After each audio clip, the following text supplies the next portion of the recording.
अस्सलाम वालेकुम। गोल्ड का वीकली एनालिसिस स्टार्ट करते हैं। तो हम स्टार्ट करेंगे मंथली टाइम फ्रेम के साथ। तो सबसे पहले हम ड्रा करेंगे support and resistance level. Simple, ये पहला सपोर्ट का लेवल है 1629 के ऊपर weekly time monthly time frame के ऊपर। सेकंड सपोर्ट का लेवल है 1822 के ऊपर। थर्ड सपोर्ट का लेवल है 2032 के ऊपर। और इसके अलावा रेजिस्टेंस का लेवल हमारे पास करंट एक जो है बहुत ही स्ट्रॉन्ग रेजिस्टेंस का लेवल आया है 2352 के ऊपर। ठीक है, उसके बाद फेयर वैल्यू गैप्स की तरफ आए तो हमारे पास जो मंथली टाइम फ्रेम के ऊपर फेयर वैल्यू गैप्स हैं उसमें से एक फेयर वैल्यू गैप है हमारे पास, ये जो लास्ट मंथ बना है 2028 से लेकर 2144 तक। और इसके अलावा मंथली टाइम फ्रेम के ऊपर अभी हमारे पास करंटली कोई भी फेयर वैल्यू गैप नहीं है। ट्रेंड लाइन की तरफ आएँ तो हमारे पास जो ट्रेंड लाइन बन रही है वो एक ये बन रही है, जो कि पहली जो मंथली टाइम फ्रेम के ऊपर रिट्रेसमेंट आई थी उसको टेस्ट करके तो अभी उस ट्रेंड लाइन से प्राइस ने रिजेक्शन ली है 2429 पे, यस 2435 पे। और दूसरी ट्रेंड लाइन हमारे पास एक यहीं से ही ये ऐसे बन रही है। अगर इसको हम यहाँ से की बजाय इसको स्टार्टिंग पॉइंट दूसरी रिट्रेसमेंट लेते हैं और ये लेवल हमारे पास ऐसे करके ये हमारे पास एक परफेक्ट चैनल बन रहा है, जो कि लास्ट वीक भी मैंने दिखाया था। अब इस चैनल को अगर हम इस चैनल की बेस के ऊपर फॉरकास्ट करें तो हमारा कुछ जो एक्सपेक्टेड पाथ है वो यहाँ से ये प्राइस यहाँ तो इस फेयर वैल्यू गैप के अंदर इस लेवल से 2156 के लेवल से रिट्रेस करेगी। ये 2156 के लेवल से रिट्रेस करेगी और यहाँ से फिर ये मूव करेगी ऊपर की तरफ। अब ये बहुत ही स्ट्रॉन्ग लेवल हो सकता है रिट्रेसमेंट का, क्योंकि अगर हम फिबोनाची को लेके देखें जो कि पूरी गोल्ड का ट्रेंड बना है तो ये जो लेवल है ये 38% रिट्रेसमेंट बनती है फ्रॉम 1600। और अगर थोड़ी सी एक्सटेंड हो जाए तो ये 2032 भी एक अच्छा लेवल हो सकता है, जो कि सपोर्ट भी है इसकी। उसके अलावा अगर हम वॉल्यूम प्रोफाइल के ऊपर देखें तो ये देखें कि करंटली ये जो कैंडल बनी है ये बहुत ही हाई वॉल्यूम के साथ बनी है, लेकिन इसका साइज़ जो है ना वो पिछली कैंडल से छोटा बन रहा है। मतलब पिछले 2 दिन और रह गए हैं इस मंथ के क्लोज होने में, तो 2 दिन में अगर मैक्सिमम भी गई है ये 23 तक चली जाएगी, मतलब 2400 तक चली जाएगी, जिसके ऑलरेडी चांसेस बहुत कम है। मेरे चांसेस ये है कि और ये वीक छोड़ के मंथली कैंडल जो है ये थोड़ी सी नीचे बनेगी और वीक का साइज़ और बड़ा हो जाएगा। तो अगर ये देखें जैसे प्रीवियस कैंडल को देखें तो प्रीवियस कैंडल का वॉल्यूम जो था वो इस कैंडल से कम था, लेकिन वो देखें एक perfect candle engulfing candle close हुई। तो अब वॉल्यूम स्प्रेड एनालिसिस कहता है कि अगर ज़्यादा वॉल्यूम आया तो कैंडल भी इस कैंडल से ज़्यादा बड़ी बननी चाहिए थी, और अगर नहीं बनी तो इसका मतलब है कि भी यहाँ पर सेलर्स जो है वो एंटर हो गए हैं और यहाँ पर जो है डिमांड अब ख़त्म हो गई है, नो डिमांड का ये जोन बन गया। तो इस वजह से कहा ये एक्सपेक्ट कर सकते हैं कि अब होपफुली जो है ना वो यहाँ से डाउन साइड जो है मंथली कैंडल के ऊपर गोल्ड जो है ट्रैवल करना शुरू कर देगा। अगर हिस्टोरिकल एग्जांपल मैं दूं तो ये कुछ ऐसा सिनेरियो बन रहा है। ये देखें यहाँ पर ये बड़ी कैंडल बनी थी एक, और बल्कि बल्कि ये देखें ऐसा, ये देखें यहाँ पर एक बड़ी कैंडल बनी थी, ठीक है, उसका वॉल्यूम कम था। उससे अगली कैंडल का वॉल्यूम जैसे इस कैंडल का वॉल्यूम है वो ज़्यादा है, लेकिन वो विक छोड़ के नीचे की तरफ क्लोज हुई।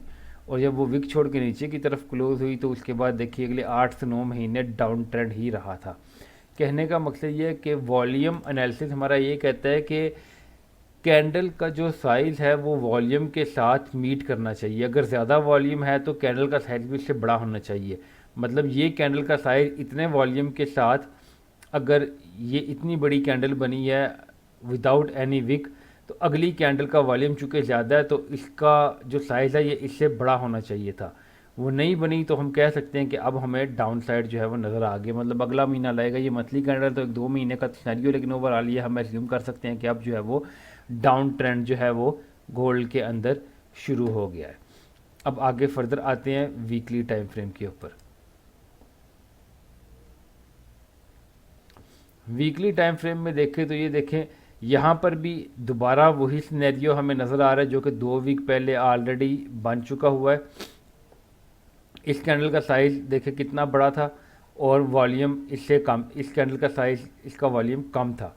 ये वाली कैंडल ऊपर से विक छोड़ के, शेडो छोड़ के नीचे आई है और बिल्कुल एक डोजी क्लोज हुई है और इसका वॉल्यूम प्रीवियस से ज़्यादा है। अगली कैंडल ने भी कुछ ऐसे ही क्रिएट किया और ये अब हमारे पास एक डाउन साइड का सिनेरियो जो है वो बन रहा है, क्योंकि हमारे पास वॉल्यूम में डाइवर्जेंस जो है वो दिख रही है। वॉल्यूम को, कैंडल को सपोर्ट करना चाहिए। अगर वॉल्यूम ज़्यादा है तो कैंडल भी बड़ी बननी चाहिए। अगर कैंडल बड़ी नहीं बन रही और वॉल्यूम ज़्यादा आ रहा है तो इसका मतलब है कि यहाँ पर अब डिमांड जो है वो ख़त्म हो गई है। तो हम एक्सपेक्ट कर सकते हैं कि अगले 1-2 हफ्तों में हमें अब सिर्फ शॉर्ट की पोजीशन ही देखनी चाहिए। और अगर मंथली टाइम फ्रेम में आए तो फॉरसीएबल फ्यूचर के लिए मेरा ख्याल है कि अब कम से कम 2024 जो है वो डाउन साइड चलना चाहिए, या एटलीस्ट अगस्त सितंबर तक तो इसको 3-4 महीने जो अगले वो डाउन ग्रीन रेड कैंडल थी जो है वो बनानी चाहिए। सपोर्ट रेजिस्टेंस की लेवल की तरफ आएँ तो हमारे पास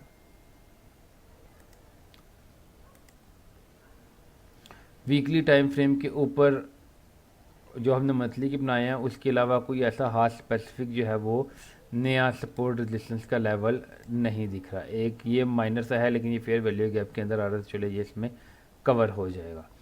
उसके अलावा ट्रेंड लाइन की तरफ आए तो ट्रेंड लाइन भी वीकली के अंदर कोई ऐसा नहीं दिख रही, जो कि मंथली वाले में जो हमने बनाई है ट्रेंड लाइन उसके अलावा हो। अब ये वाला जो लेवल है 2161 है, यहाँ पर मेजर सपोर्ट फिलहाल बन रही है। 2147 वाला, मतलब 2145 2160 ये जो लेवल है एग्जैक्ट 2140 से 2160 के दरमियान, मतलब $20 की जो रेंज है इसके दरमियान हमें एक अच्छा यहाँ तक रिट्रेसमेंट होनी चाहिए। टेक्निकली यहाँ तक रिट्रेसमेंट जो होनी चाहिए 2160 तक। अभी हम उसके अलावा अगर फेयर वैल्यू गैप की बात करें वीकली टाइम फ्रेम के अंदर तो हमारे पास एक फेयर वैल्यू गैप ये बना हुआ है जो कि वही मंथली के साथ को इंसाइड कर रहा है, और एक प्रीवियस फेयर वैल्यू गैप हमारा है ये 2141 पे 2100 तक। अब एक्सपेक्टेड ये है कि प्राइस आके इन फेयर वैल्यू गैप्स को चेक करके इस फेयर वैल्यू गैप पर जोन में जो पेंडिंग ऑर्डर है उनको पूरा करके यहाँ से उठ जाएगी। एक और फेयर वैल्यू गैप भी है वीकली टाइम फ्रेम के ऊपर,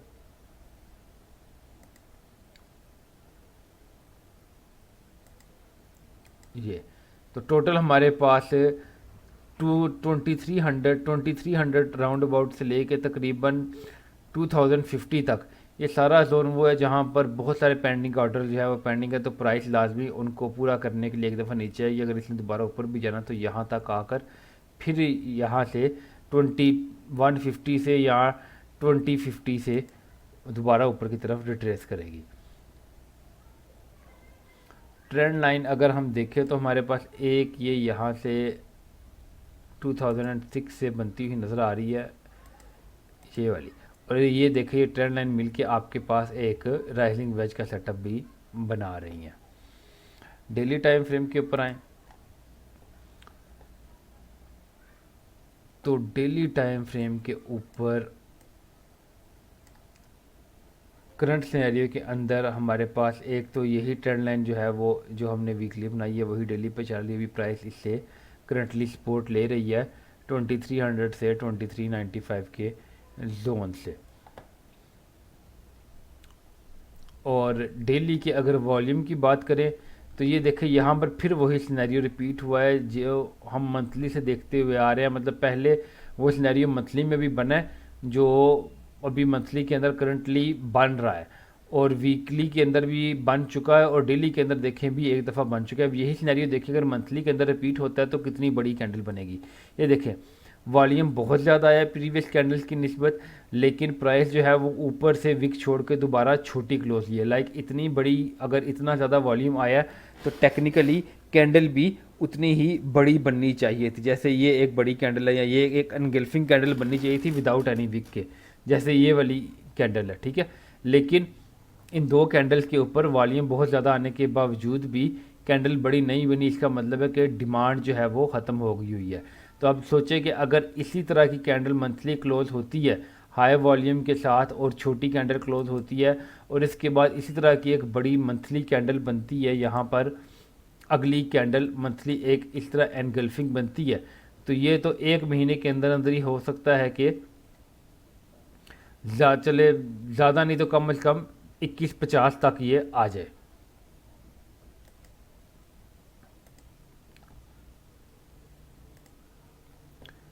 अच्छा जी, अगर ये सिनेरियो इस तरह का मंथली में, तो डेली में भी हमारे पास फ़िलहाल जो है वो एक डाउन ट्रेंड का ही सेटअप बना हुआ है।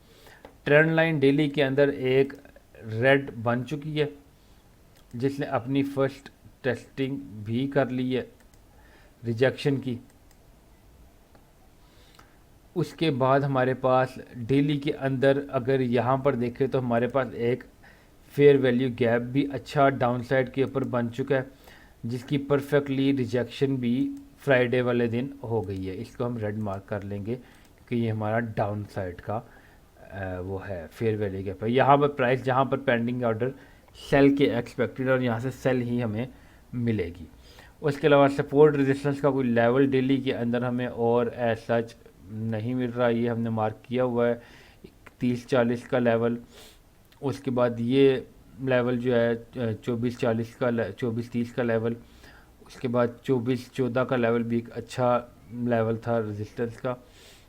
और फेयर वैल्यू गैप्स जो है वो इसके अंदर पुराने सारे जो डेली के अंदर है वो ऑलरेडी वीकली और मंथली में कवर हो रहे हैं। जो नया एक फेयर वैल्यू डाउन साइड का बना था वो मैंने दिखा दिया। इससे पहले अगर आप देखें पूरी रैली में जो 1989 से अगर डेली में शुरू हुई थी, तो रेड साइड का जो फेयर वैल्यू गैप है ना, वो देखें कोई भी नहीं बना, ठीक है। मतलब कि 14 फरवरी 24 से लेके देखें कोई एक भी रेड कैंडल ऐसी नहीं बनी जिसमें कि फेयर वैल्यू गैप हो। ये पहली फेयर वैल्यू गैप वाली कैंडल बनी है। तो ये भी आप देखें काफ़ी सारे हमारे पास कन्फर्मेशन आ रही हैं जो हमें ये बता रही हैं कि ट्रेंड जो है वो रिवर्स हो रहा है। मतलब हमारे पास पहले होता था एनालिसिस में कि कन्फर्मेशन आ रही थी अप ट्रेंड है, अप ट्रेंड है, अप ट्रेंड है। अब हमारे पास कन्फर्मेशन आ रही हैं कि ट्रेंड डाउन है। सेल की सेटअप जो है वो हमें बनते हुए दिख रहे हैं मंथली से लेके डेली टाइम फ्रेम तक में। अब आ जाते हैं 4 आवर्स पे, जिसमें हम देखेंगे इस वीक में क्या सेटअप हमारे पास बन सकता है। तो एक तो 4 आवर के अंदर ये हमारी ट्रेंड लाइन एक ऊपर की तरफ बनी हुई है जिससे प्राइस सपोर्ट ले रही है, और एक ये ऑलरेडी जो नीचे से बनी हुई है वो आई है। अब 4 आवर में देखिए कितने सारे फेयर वैल्यू गैप्स हैं हमारे पास। एक यहाँ से 2388 से एक ये फेयर वैल्यू गैप है हमारे पास। उसके बाद ये गैप है हमारे पास।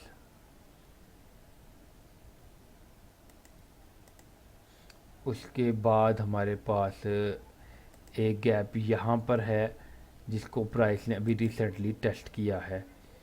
ये वाला फेयर वैल्यू गैप प्राइस ने पूरा कर लिया। उसके बाद एक ये भी फेयर वैल्यू गैप था जिसको 23-25 से लेके 23-14 तक, जिसको प्राइस ने पूरा कर लिया। अब 4 आवर के टाइम फ्रेम में हमारे पास एक परफेक्ट सेल बन गई है 2350 से। तो अगर करंट नेक्स्ट वीक के सिनेरियो के अंदर आए तो नेक्स्ट वीक में तो हमारे पास 2350 जो है वो मेजर रेजिस्टेंस का लेवल है। 2350 से लेके 2344 तक, ये 235, ये $6 का जो जोन है ये मेजर हमारा जोन होगा सेल के लिए। और अगर सपोर्ट की तरफ आए तो एक तो मेजर सपोर्ट हमारी ये नीचे वाला जो बड़ा major fair value gap zone है इसके अंदर है कि जैसे प्राइस 2300 से नीचे क्लोज हो, तो अगर आपने बाई की पोजीशन लेनी है तो यहाँ से आप इंट्रा डे के लिए जो हम 100 पिप्स या 200 पिप्स की ट्रेड लेते हैं, वहाँ से हम लोग जो है वो इंट्रा डे की बाई की जो है वो ट्रेड ले सकते हैं। उसके अलावा मेजर तो चूँकि बड़े टाइम फ्रेम का ट्रेंड सेल का, तो यही रेकमेंड करूँगा कि इस वीक जो है वो ज़्यादा फोकस जो है वो सेल पे रखे। लेकिन इसके अंदर ये एक बात ये भी होती है कि जो काउंटर ट्रेंड ट्रेड्स होती हैं ना, वो मूव बहुत अब्रप्टली देती हैं। लाइक अगर आपका अप ट्रेंड चल रहा है ना, तो उसके अंदर जो डाउन ट्रेंड की रिट्रेसमेंट होगी ना, वो बहुत तेज़ी से आएगी। इसी तरह अगर आपका डाउन ट्रेंड चल रहा है, तो जो बीच में अप ट्रेंड की या बाय की जो रिट्रेसमेंट होगी ना, उसमें बाय का मूव बहुत तेज़ी के साथ होगा।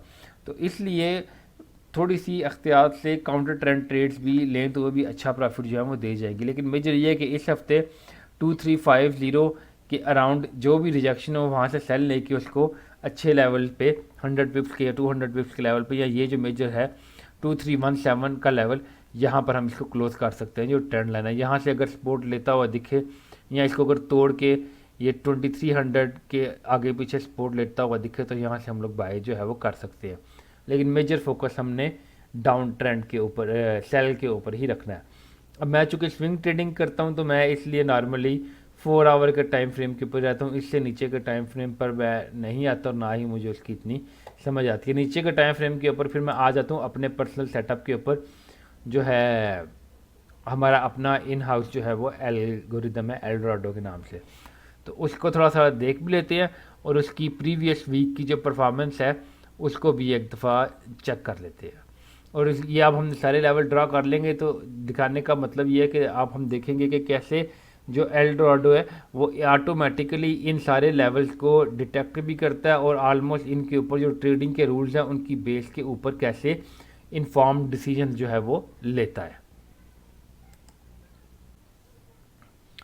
अच्छा, ये अब हम आ गए हैं 1 आवर के टाइम फ्रेम के ऊपर, और इधर अब हम अपना देख लेते हैं। ये है हमारा ऑटो ट्रेडिंग जो सिस्टम है।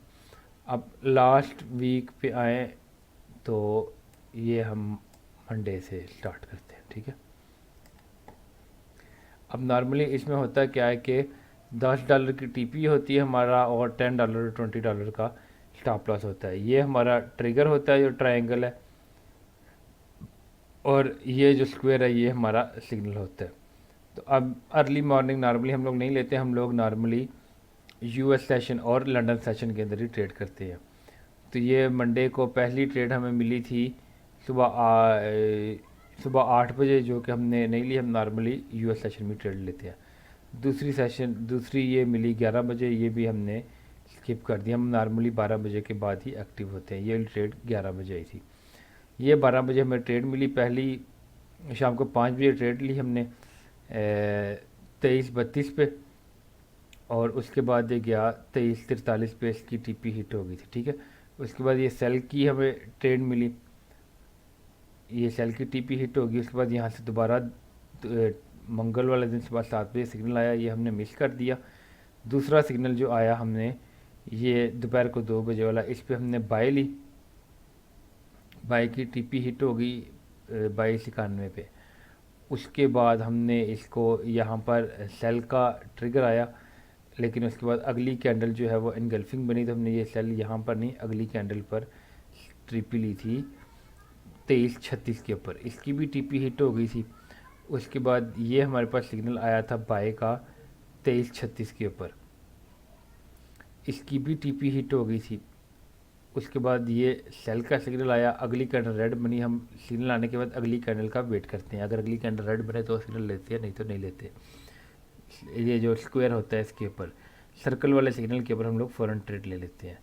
तो ये ट्रेड हमने छोड़ दी। इस ट्रेड का हमारे पास जो 2335 थी, उससे हमारा सेल की टीपी हिट होगी। बाय का सिग्नल आया, ये सुबह 8 बजे आया था, हमने छोड़ दिया। इस तरह ये 2 और सिग्नल आए थे। ये देखिए फ्राइडे को हमारे पास ये यहाँ पर पहला सेल का सिग्नल आया, जो मैंने खुद एनालिसिस करके सेल का सिग्नल दिया था, जो यहाँ पकड़ने की कोशिश कर रहे थे, जो हमें मुझे वॉल्यूम में डाइवर्जेंस दिख रही थी। वो फाइनली हम यहाँ पर पकड़ने में कामयाब हुए थे, और उसमें हम लोग 100 पिप्स पे निकल गए थे। लेकिन उसके बाद ऑलमोस्ट 200 पिप्स मूव आया प्राइस के अंदर। उसके बाद सिग्नल जो है वो सेल का हमें एल्डोराडो ने दिया, हमें एल्डोराडो ने बाय का सिग्नल दिया शाम को 7 बजे 32328 के ऊपर, और उसकी टीपी 100 पिप्स की 2338 थी, जो कि हिट होगी। और उसके बाद दोबारा अब ये सेल का ट्रिगर आया हुआ है। ट्रायंगल और डायमंड हमारे सेल के ट्रिगर्स होते हैं और सर्कल और स्क्वायर जो है वो हमारे एंट्री के लेवल होते हैं। सर्कल आने पे हम लोग फ़ौरन एंट्री ले लेते हैं, स्क्वायर आने पे नॉर्मली हम लोग अगली कैंडल का वेट करते हैं। अगर रेड स्क्वायर है तो अगली कैंडल के अगर रेड स्क्वायर है तो अगली कैंडल अगर रेड बनती है तो हम लोग ट्रेड ले लेते हैं सेल की। अगर ग्रीन स्क्वायर है और अगली कैंडल ग्रीन बनती है तो हम लोग अगली ट्रेड ले लेते हैं बाय की। तो यही था आज के लिए। अगले वीक के लिए अगेन मैं सेल ही एक्सपेक्ट कर रहा हूँ।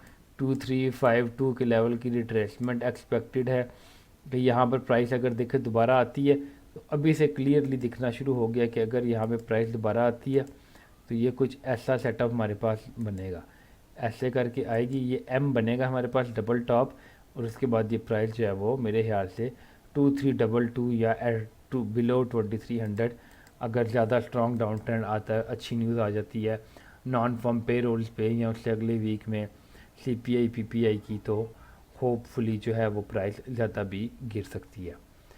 तो कोई भी क्वेश्चन वगैरह हो तो आप कैप्शन में मेंशन कर सकते हैं। आज के लिए इतना ही था। अल्लाह हाफिज़।